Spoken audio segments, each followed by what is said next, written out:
మీరు ఇంత పెద్ద సినిమా తీశారు కానీ మాటలు మాత్రం మనకేం లాభం లేదు. తీయడానికి ఇంత పెద్ద సినిమా తీశారు కానీ ఏది అడిగినా కూడా 2 మార్కుల ఆన్సరే రాస్తున్నారు మీరు. Just fill in the blanks లాగా. నాకు మాట్లాడేది రాదు, అందుకే సహజంగా. ఆది గారు, మీరు ఏ ముహూర్తాన్ని మొదలు పెట్టారో కానీ పిఠాపురం ఎమ్మెల్యే గారు తాలూకా అనే మాట అది పవన్ కళ్యాణ్ గారు కూడా అన్నారు. అరే పిఠాపురం ఎమ్మెల్యే వారి తాలూకా అని బళ్ళు మీద రాసుకుని తిరగకుండా మమ్మల్ని అరెస్ట్ చేస్తారని చెప్పేసి. సో మరి పిఠాపురం ఎమ్మెల్యే గారు ఇప్పుడు ఉప ముఖ్యమంత్రి కూడా అయ్యారు, డిప్యూటీ సీఎం ఆఫ్ ఏపీ.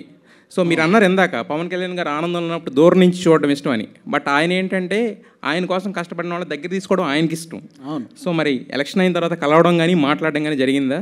అంటే క్యాజువల్గా కలిసి మాట్లాడడం అవి జరిగి అవి ఎప్పుడూ జరుగుతుంటాయి, ఎలక్షన్ ముందైనా ఎలక్షన్ తర్వాత అయినా.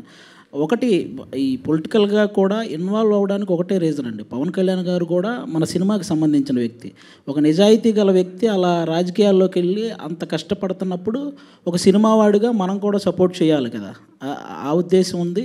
అంతేగాని మిగతా వేరే పొలిటికల్ పార్టీలు ఎక్కడ మనం ఎప్పుడు ఇన్వాల్వ్ అయింది కూడా లేదు. ఓన్లీ నాకు కళ్యాణ్ గారు అంటే ఫస్ట్ నుంచి ఇష్టం కాబట్టి ఆయన కోసం చేసిన. అయితే కళ్యాణ్ గారికి మీరు చాలా ఇష్టం. బేసిక్గా ఇప్పుడు హైపరాది అంటే మాకు సినిమాలకు సంబంధించిన వ్యక్తి మాత్రమే ప్రస్తుతానికి.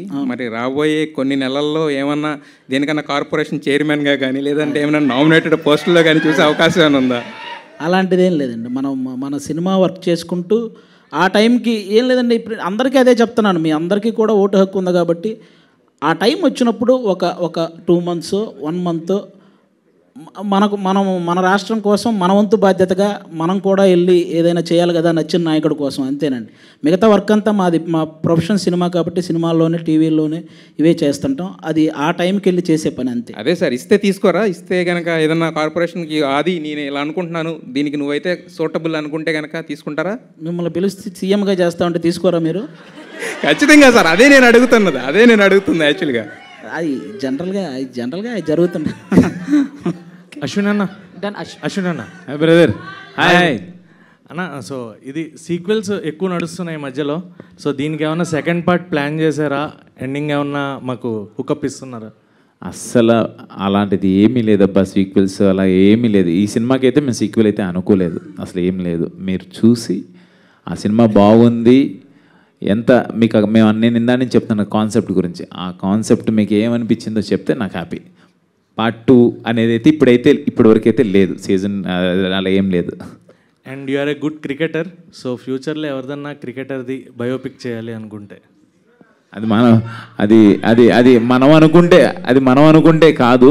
బట్ రీసెంట్గా రోహిత్ శర్మ గారు ఆయన పడి లేచిన విధానం చూస్తే నాకు అది చేయాలని అనుకున్నాను. బట్ అది మనం అనుకోకూడదు, డైరెక్టర్ కానీ స్క్రిప్ట్ కానీ ప్రొడ్యూసర్ కానీ రావాలి అది. బట్ రోహిత్ శర్మ గారు మన 50 overs వరల్డ్ కప్లో మిస్ అయిన వరల్డ్ కప్ని మనకి ఇప్పుడు 20 overs T20లో తీసుకురావడం అనేది కమ్బ్యాక్ అది నాకు బాగా ఇష్టం. అశ్విన్ అన్న hi. Hi advance thank you. మళ్ళీ ఒకసారి చెప్పవా? Advance happy birthday. చెప్పడం ఇష్టం లేదా మీకు? మింగేస్తున్నారు దాన్ని. మళ్ళీ తక్కువ అంటే ఇంకా 1 రోజులు టైం ఉంది కదా, తీసుకుంటారా లేదా అని. తీసుకోను. హిడింబాలో యాక్షన్ ఒక హైప్ చూసాం. ఈ శివం బజాలో ఇంకా మీ యాక్షన్ విశ్వరూపం చూడొచ్చా? అండ్ హర్భజన్ ఖాన్ తోటి యాక్షన్ ఎపిసోడ్స్ ఎలా ఉన్నాయి ఎక్స్పీరియన్స్? అర్బాజ్ ఖాన్ గారు ఈ పాయింట్ చెప్పంగానే చాలా బాగా నచ్చి ఆయన వచ్చి ముందుకు వచ్చేసారు. ఈజ్ లైక్ ఆయన పాన్ ఇండియన్ యాక్టర్, ఆయన సల్మాన్ ఖాన్ గారు బ్రదర్. నా సినిమా చేస్తారా లేదా అని అనుకున్నాను. బట్ అప్సర్ గారు మహేశ్వర్ రెడ్డి గారు వెళ్ళి తీసుకొచ్చి చెప్పారు, very important police role play చేస్తున్నారు. అంటే యాక్షన్ పార్ట్ అని కాదు, నేను చాలా రోజులైంది చిన్న ఎంటర్టైన్మెంట్ సీన్స్. దట్టు నేను ఆది అంటే నాకు చాలా ఇష్టం.